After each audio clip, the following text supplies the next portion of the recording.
welcome to the Roundtable podcast. My name is Candace. My name is Sean Booth, and today you can see behind us that things look a little bit different. As today we're changing it up, and we have an incredible youth ministry in our church that Candy leads called Unite Youth here in Open Arms, and we've got the honour of hearing some of our young people and young leaders have a conversation that we get to be a part of today. Yes, and today's conversation is around the theme, The Healthy You, all about our fitness and our well-being. Now, 2020 may not have been the year for you to reach all those healthy goals, but you know what? We can still be encouraged to press forward and to get healthy, not only in our body, but as well as in our mind. Amen. Very good. Amen. I'm looking forward to it. I can't wait to hear. I hope you can too, and encourage you to join in the comment section as we have this conversation together. Sit back and enjoy.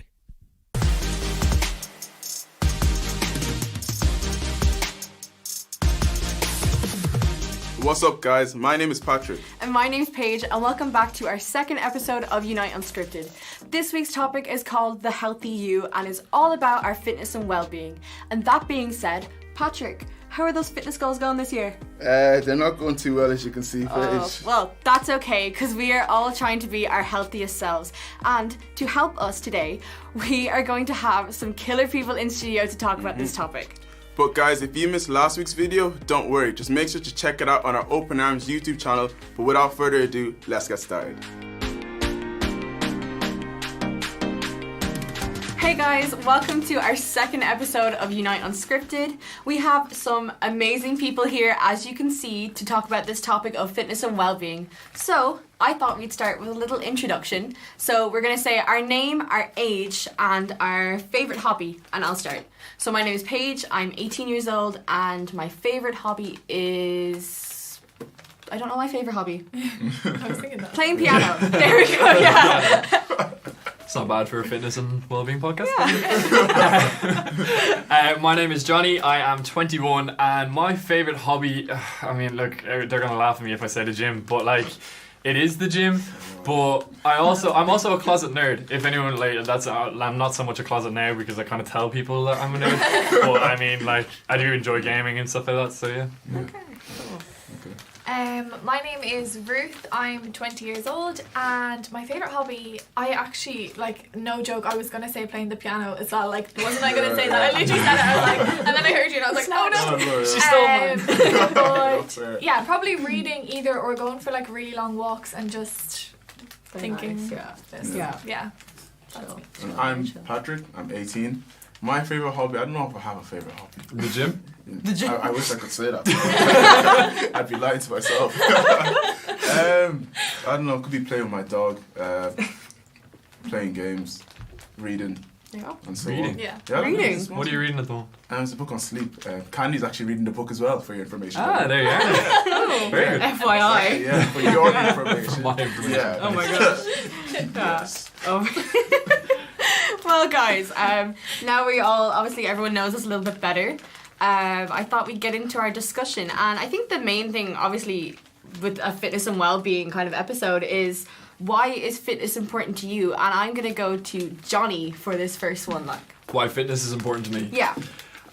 So growing up, I've got a lot of people who ask me that a lot because growing up I always did a lot of sport. Yeah. And so I kind of had to come up with a kind of regimented answer. But my like genuine answer, it would be, is the biggest thing for me is family and a future and being healthy and being able to support my kids when I'm older and being able to run around with them, play with them, pick them up, throw them around the place and not worry about being in hospital or being sick or different things like that. And yeah, I think that actually would be, if I were to actually answer it and be genuine about it, that would be my answer. Really it's solid, all about my family and for future family, hopefully. That's so good. Yeah, definitely. Yeah. I think, like, for me, it's obviously, I think everyone has that kind of, that thing about family and wanting to be healthy for the future and stuff like that. And I think it's also, like, it plays into your confidence as well and, like, how you feel about yourself. Because if you're looking after your body, like, you're looking after yourself and your mind and stuff like that. So I think that would be a big one for me. Anyways, yeah. Yeah, I think for me it's so much more like than exercise and what I eat. It's like a really holistic, like spiritual and emotional well-being as well. I think it's a huge thing to do with like mental health. And yeah, exercising definitely over the years helped me to appreciate my body and what it could do, because obviously like as a lot of people do go through, you struggle with like body image and you struggle with weight or whatever, and for a long time I spent a lot of time hating my body and not liking the way it looked in certain lights, or not liking the fact it didn't look like this person or that person. But then when I started like exercising regularly, I had a whole new appreciation for it, because it was like, this is what my body can do. So I definitely, that's probably why so it's good. really important. Definitely, Yeah. For me, I think it's more of a mental thing. I think whenever I get more into fitness, even if it's something small or something big, I think the way I think and the way I am in my mental state is just so much cleaner and so much healthier. I don't get as stressed, I don't feel as bad. I think the food you put into you actually comes out of you, like as in your personality and your energy levels. I thought you were going to say something else. Trying to cash me out. No.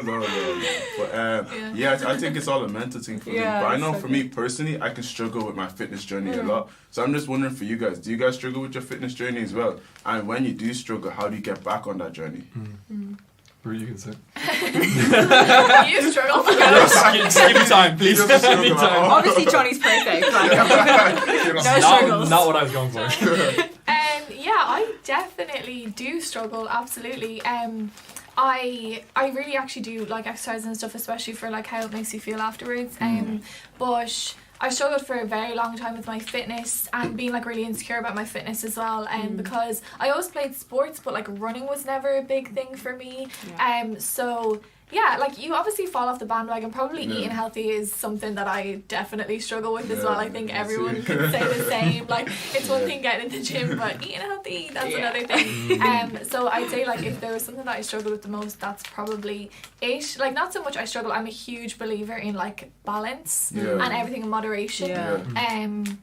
But yeah, like I do struggle. Everyone falls off the bandwagon. It's just about picking yourself back up again. I can really like relate to that as well, because I think my main struggle, like obviously my fitness journey has been very different to maybe like Johnny or Ruth, because I'm not like a big gym person, not yet anyways. But, like I've always found the gym kind of intimidating, but I think my main struggle has been my relationship with food. Because we're taught to be so like restrictive and like it's like a rewards kind of thing, like, oh, if I do this, I'm going to reward myself with cake because that's a good food. That's a good food, but it's also bad. And then you're like, well, I didn't work out yesterday, so I'm not going to eat anything like sugary, I'm just going to eat carrots. Like, that's the kind of, like, train of thought we get. And I think it's been, over the years, like, I still struggle with it every single day. And it's like thinking like I can't punish myself for not working out. I can't punish myself for maybe like having a bad day with food. That it's also like you said about balance and everything, obviously in moderation, and also just eating what you enjoy and doing what makes you feel good. Like if you're gonna eat a slice of cake, eat a slice of cake.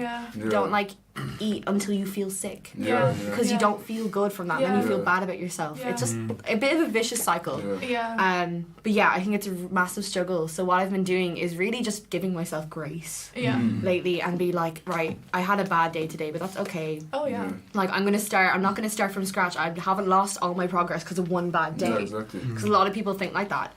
So I'm gonna just pick myself up and carry on as well, which is a huge thing for me. That's so good. I think I could go on forever. Like on the food thing, there's I've done a whole course on it. I'm studying exercise science. So there's loads of things that come up about food, and you could go on about it for hours on end. But the biggest thing for me when I'm struggling, and I'm actually straight up going to be honest, I'm struggling at the moment. I work in a gym, so I would normally have access to a gym, but obviously with COVID, it's been a difficulty because obviously there's no gym. So I have been struggling, honestly struggling. I'm doing my best and trying to do what I can, but also the other thing is there's no season, so there's kind of nothing for me to train for. And that's also another problem for me, is that my mental state can get a bit kind of like, oh, I need to have something to work towards.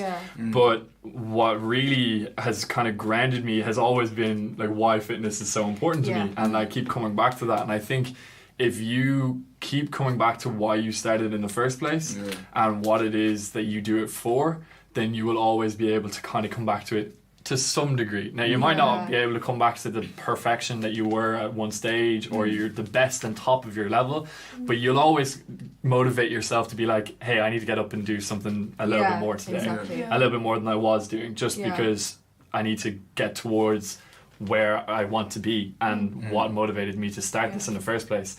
But yeah, we're all like, everyone's gonna struggle. Like no one's gonna be perfect through the whole time ever. No professional footballer, professional sports person is perfect for the entire time. So how any of us who don't even get paid to do it can like be expected to keep going perfectly all the time? It's just not realistic. But just as you said, be graceful on yourself. Don't be too hard on yourself, and just try to do your best and do the most you can for a day. I think that's so important, like going off, not like striving for perfection every single day. Because if you have a bad day, you're not going to be at like 100% like form or anything. I think it's recognizing you don't have to go like 110 all the time. Like I'm going to run like 10k in half an hour, which is like not realistic whatsoever. But like impossible. Maybe I don't know. Well, I can. No, I can do about 3k. But I think it's like building yourself up gradually. Like maybe one day you'll do half a workout and then you'll be absolutely shattered. The next day you might be able to finish that 30-minute workout, and then you just slowly build yourself up. Like I recently took up running. I haven't gone in 2 months, so that's going amazingly. But it was really starting by like kind of walk running first, and you do that 3k. I do it like maybe once or twice like a week, and then I move up to like running it, and then it gets to a point where you're able, and you don't actually notice it, but you're able to run that 3 kilometers, how small it may be, without stopping, and it's an accomplishment in its own. And I think obviously there are struggles that we can just kind of pin ourselves back to the why and back like, this is why I do this. There are some struggles like I find personally that are a lot harder to kind of get over, and one of those is being constantly exposed to social media. And like social media has an impact on us, whether it's good or bad. Every single day, like we're constantly just being fed information, fed images, and especially with celebs and peers and fitness gurus. So I'd love to hear your take on this, Ruth. How have you struggled, and how have you gotten over that kind of self-comparison, like that trap of getting like comparing your body to someone else's? To be honest, this one definitely like strikes a chord really like heavily with me, because I remember when I first started out being like, I'm gonna lose weight, and I was so motivated. I had a board on Pinterest, like this is me being honest, of girls that were literally like half my size and genetically like so unrealistic, like I'm never gonna look like that. And they were like this thin, and they had like nothing wrong with them, and they were like flawless and all this, and at first I was like, oh, this is good motivation, you know, I'm looking at it and that's what I want to look like. But soon I began to realize that my negative body image I was creating in my own mind was like actually crippling me, and I was losing weight, but I didn't see the person that I saw on the Pinterest boards in the mirror. So I was like, no, like I'm still so unhealthy, I need to lose more. And there was people around me that were like, Ruth, like you're going to develop like an eating disorder, you're going to develop something really serious if you don't stop this. And I didn't see the problem with it so much, and I followed so many like fitness people on Instagram and like Tammy Hembrow and all those. I probably shouldn't be naming, but all these people, and you're like looking at them like, oh, but a lot of these were girls who started out really small, and then they built on like what they were like, and just genetically it's not me. And so what I honestly did was I unfollowed all of them. I deleted that Pinterest board, and I love the movement on social media at the moment that's like normalize normal bodies. Like the girls that are posting their cellulite and things that like people are like, oh, I don't really like to look at that, but I follow those, and because like their bodies actually are like reflecting mine, it's like, oh my gosh, like that's beautiful, look at her working with that. And it actually shifts your mindset. It changes what you begin to think about yourself and what you think about other people, and you're like, this is normal, like let's have more representation of this. Because I'm not even saying about like glorifying obesity, and that's a whole nother conversation, but just people who look normal. Like these girls aren't even really overweight, they just have the normal body, like the type that I have, you know. And so because I'm seeing that all the time, I'm like, no, this is normal. And it's teaching me to like honestly like vanity pushed to the side and be like, I love what my body can do in exercise, and I love my body, so that's why I want to have a healthy relationship with it. I want to fuel it with food, and so I just unfollow people. Honestly, like sometimes unfollowing is a self-care you never knew you needed. Like literally just like removing these people from your platform. It's not any hate on them, like fair play that they look like that, and that's amazing, but I don't, and I don't want to spend my life wishing I look like someone else. So just remove them from your social media, that's I think there's a really like fine line that a lot of people, because of social media and because of like that toxic culture behind certain like fitness kind of regimes and little like diets and fads and stuff, there's such a fine line between motivation and then just like toxicity. So fine. And I love just like what you said, like just cutting it off. Literally just going cold turkey, unfollow those accounts, and then like following those accounts that like normalize normal bodies, because especially for girls, because genetically we are more like predisposed to having fat in certain areas. We are far more predisposed to having cellulite, stretch marks, all of these things that guys probably, like, obviously guys struggle with body, which is not saying they don't, but for girls it's like a huge thing. And I still hear girls in conversations being like, oh my gosh, I seen this cream that's gonna get rid of my cellulite, and I'm like, no, like literally 12-year-old me nearly ready to spend like €80 on creams on the internet, like vinegar shots. Stop. Like, no, it's ridiculous. It just makes me sad, and I'm like, we need to stop thinking that it's wrong and thinking that like, oh my gosh, that's disgusting, that's something I need to get rid of. Like, no, that's your body. Exactly, like, And I think even obviously it's such an important thing for girls, but less talked about is like men's body issues, and I'd love to know what either of you kind of have a take on that. Like, how do you guys kind of get with the whole self-comparison thing? For me anyways, I use Instagram as a tool. Like, social media is a powerful thing. You can use it for the wrong thing or the right thing, but like you were saying, I don't follow anything that can make me compare myself to people, because it's not good being in that mental mindset. It's horrible. You won't feel good about yourself. Like, when I was comparing myself, I never felt good about myself, and like you said, people are genetically made. You're never gonna get there. You're chasing something. You're chasing something that's not gonna happen. So on my Instagram, I don't follow much people. It's not because I'm trying to act cool or nothing, but it's literally because all the stuff I'm following is stuff I want to become. So it could be stuff about successful people or healthy people. I don't follow too much people that post themselves, but I follow people who post their health and what they eat and stuff that can help me go ahead in my fitness journey. So that's how I would handle it. I think it's like you said, unfollow all those things that make you compare, but follow the things that you want to become, or the things that are going to help you or aid you in your journey to get where you want to become. That's so good. Yeah, I think a big thing, Instagram is quite a large thing in my life, or it was. It's not at the moment. I'm focusing on college work, so it's not as big a thing, and I haven't been focusing. I think most of my thing has been putting up my food that I've been eating and then posting my girlfriend. So it's kind of like vloggers. It's become that. Like, I'm not really doing the fitness thing at the moment. But when I do eventually get back into doing fitness and doing more of that stuff, because it will be exactly what you said, it'll become a tool, and way more of a tool, because that's what it was. It was a tool for me to use to promote fitness and health, and hopefully try to inspire people to change and stuff like that. So when I do get back into it, I'm hoping, and I just pray that I can make it so that my page isn't. I can fall into this trap as well of just posting my body and being like, hey, look at me, look at this. But I really hope I can get to a place where it's not me posting my body so that people can be like, oh, I want to be like him. It's me posting my body to see how hard I work and how hard you can work if you want to. And if you really want to do these things, you can do them, because I'm just a normal person. Yes, there's probably some genetic things that I have from my family and stuff like that make me a bit faster and stronger or whatever.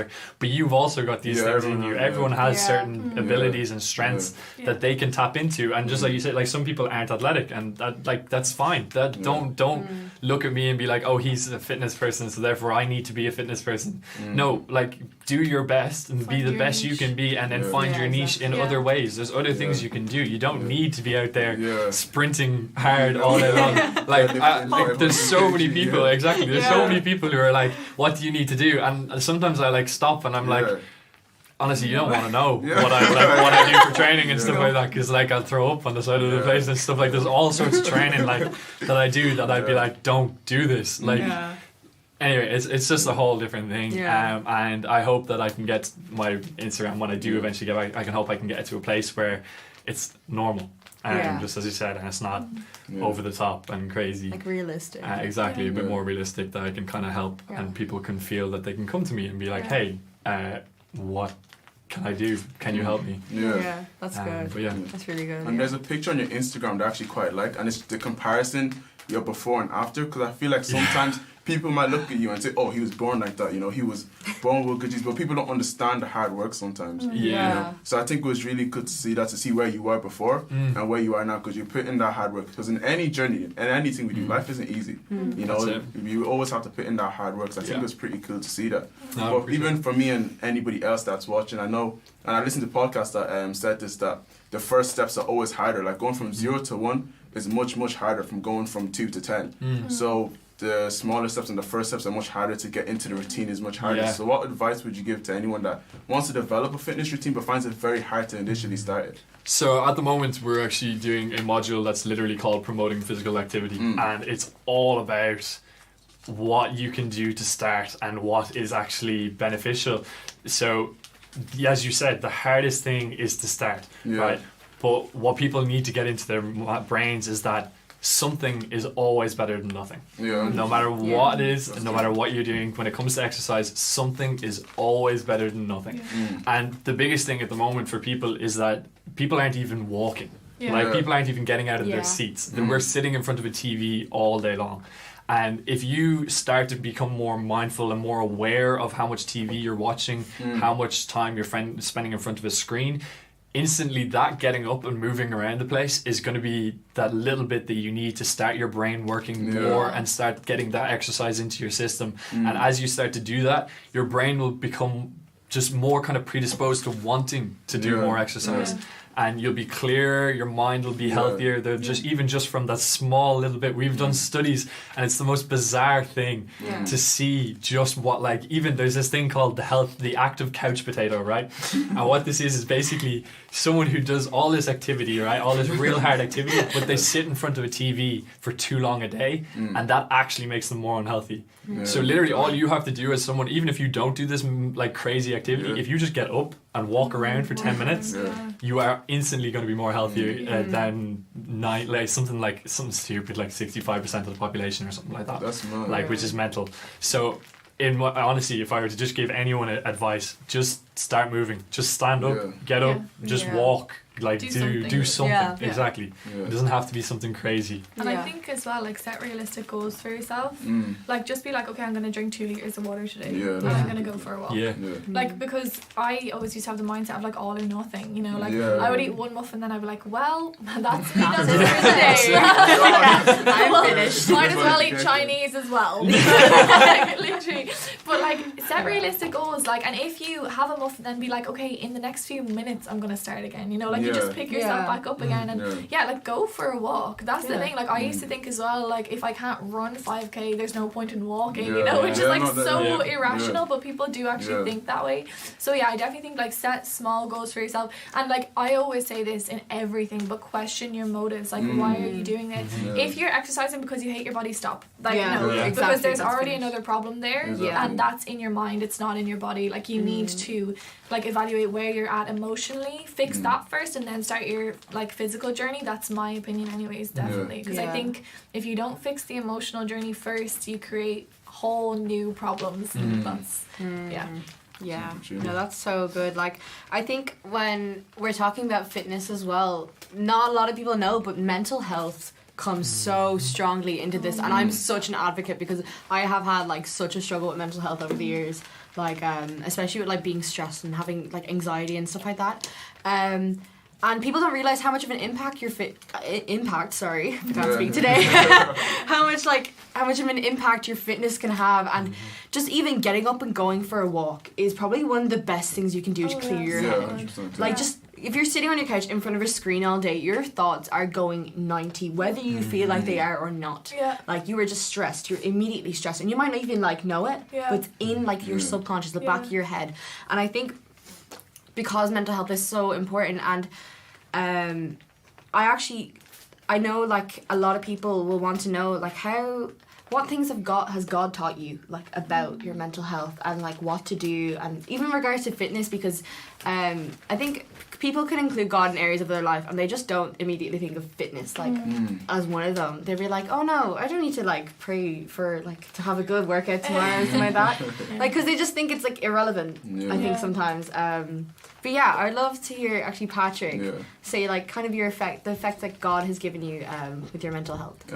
For me, I can be a bit of a loner sometimes. Sometimes I like to be alone, but God has actually taught me that I need people. That, I was looking at somewhere and it was under the needs of water and all on food. Maslow's hierarchy of needs. Communication is next, you know. So it's just that I need people. Like even on Tuesday when we had that call, I was in my room, I didn't open my curtains, I was in my room doing all my laptop courses, trying to study.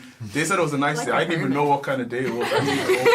I didn't even open my room. Exactly, but that's not healthy. And if I keep on doing that, I'm going to build a habit, and I've done that in the past. And then just get into a place that's extremely unhealthy, and then it looks like you can't get out of it. It's like falling deep into a tunnel and you can't climb back up, that type of thing. So it's just me learning from all my past experience that one, I need people, but two, I need to actually get outside, go on walks, have that exercise, eat good food. Well, there's no such thing as good or bad food in my opinion. Food is food. Food is food. But eat food that's maybe higher in nutrients because you can feel better and have more energy and stuff like that. So God has just taught me there are good ways to kind of clear your mind, because I feel like when your mentality is good, it's clear, stable, then everything else, like your physicality, your emotion, It's so good. I think as well, sorry if I can just jump in No, here. go I think that when you have an appreciation for God and like you have a firm foundation in your faith, and you understand, like you have a whole new appreciation for life, and not just like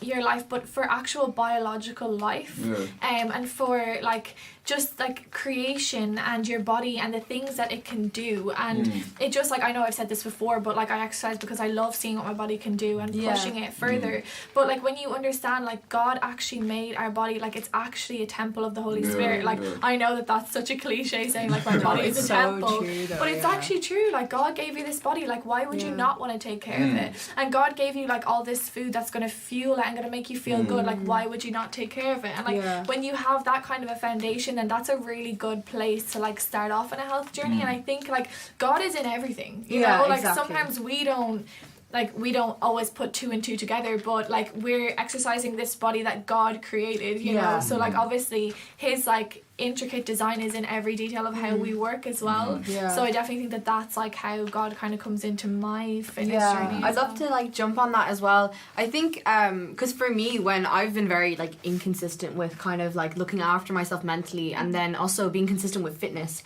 a big thing, a game changer for me was that God has blessed us with a body. And this obviously it's not a permanent body. It is only a temporary body, but like he blessed us with it, so we should honor it. And we should honor it by looking after something he's given us.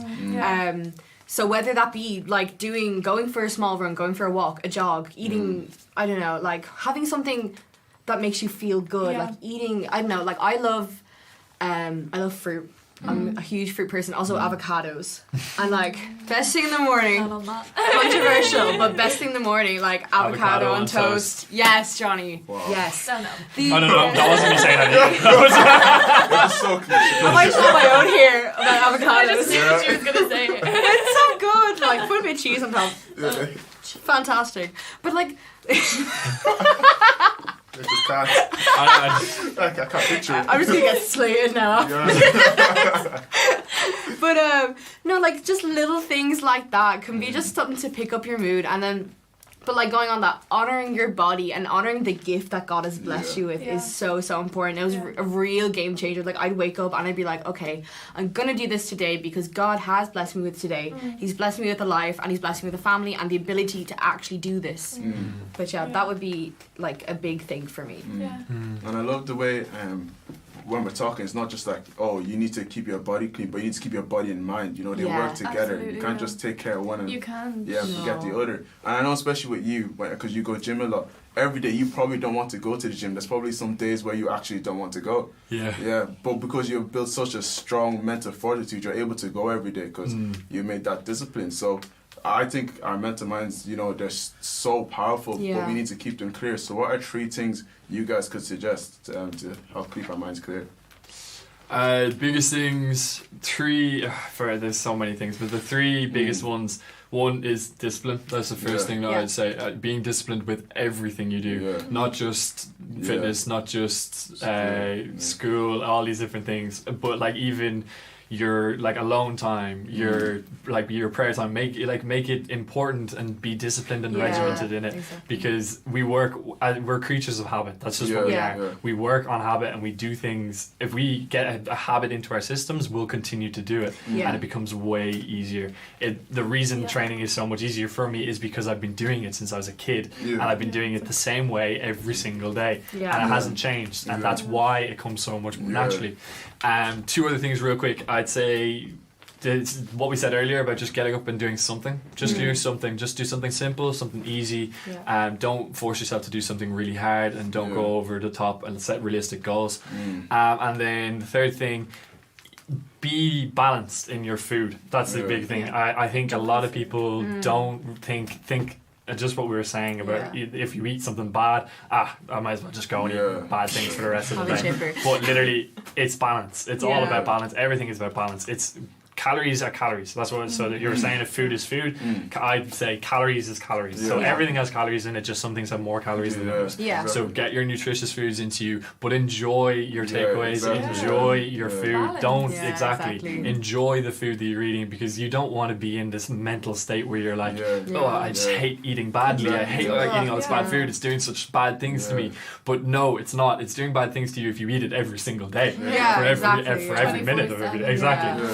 Can't be everyday cheeseburgers. That's exactly. No, that's so good. You need a good relationship with food. That's it. A good relationship. Exactly. So important. I think if I say even one thing would be to know, like, to be self-aware, to know when to check in with your body, to know when to check in with your mind. And a big thing is I love to journal. I'm a huge writer. I write everything down, and literally, like, even it helps you sleep at night. You just do a big brain dump, just write out everything that happened. Doesn't have to be neat, doesn't have to be perfect. But journaling to check in with yourself. How am I feeling? How am I reacting to situations? It's such a detrimental thing to your like, it's just so important for your mental health. Definitely that would be the one thing I would say. I was actually gonna say very similar to that. Stealing all sit of down. things. Come on. No, but sit down, like what you're saying, it's basically be mindful, but sit down with yourself and your thoughts, like, on your own. And the funny thing is, like, we find it so difficult as a generation. Like, we actually find it so hard because our brains are constantly being stimulated by screens. We find it so hard to just sit down with our thoughts and be honest with ourselves, like, where am I at right now?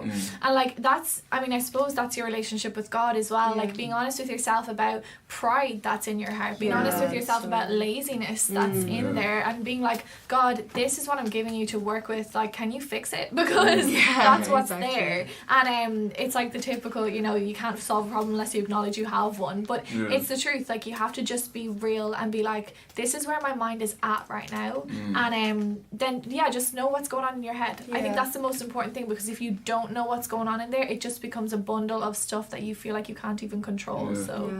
Yeah, that's good. That's so I think for me, I think everyone, when someone's in an unclear mind state, I feel like everyone has something they go back to, whether that thing is healthy or not. For me, my unhealthy things, I would binge eat. Like, I would eat and eat. I'd be I'd keep on eating. So me being aware that I know, okay, I'm not going to do that. I'm going to find a healthier and alternative, regardless if it's, I don't know, walking or maybe working out, or I don't know, just doing something till you drop, but it's healthy. You get me? Just finding that healthy alternative, getting your fresh air, going walks. Meditating is a big thing as well. Just being aware of your thoughts, being in you, knowing who you really are, you know. So good. But so good. I think it's amazing, but I think, like, all of us, we've had similar experiences with, like, mental health, and kind of like me and Ruth are obviously very similar today with our journaling and checking in with ourselves and pianos and stuff. But I am going to ask Patrick to pray, and then we're going to finish up. That's good.